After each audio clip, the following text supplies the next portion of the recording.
Parece un equipo de baloncesto o de fútbol, pero no es así. Son los 20 profesionales que ofrecen diariamente la información deportiva en Aragón Radio.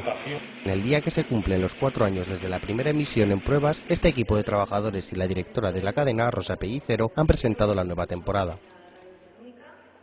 Se han transmitido 154.412 minutos de deporte, lo cual significa 2.573 horas y media de información, emoción y narración deportiva.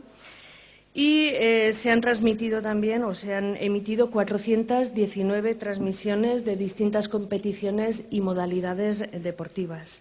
Este domingo comienza la 5ª temporada de la programación deportiva de la cadena, con más de 1000 horas y con un equipo de 20 profesionales, que se ofrecerá a los oyentes a través de Aragón Radio y Aragón Radio 2. Tenemos previsto realizar esta temporada que hemos comenzado ya un total de 20 horas semanales de programación deportiva. Quedarán unas 1000 horas aproximadamente de radio a lo largo de toda la temporada. La Radio Autonómica de Aragón se ha convertido en la única emisora de la comunidad autónoma que ofrece información puntual cada hora sobre el deporte aragonés.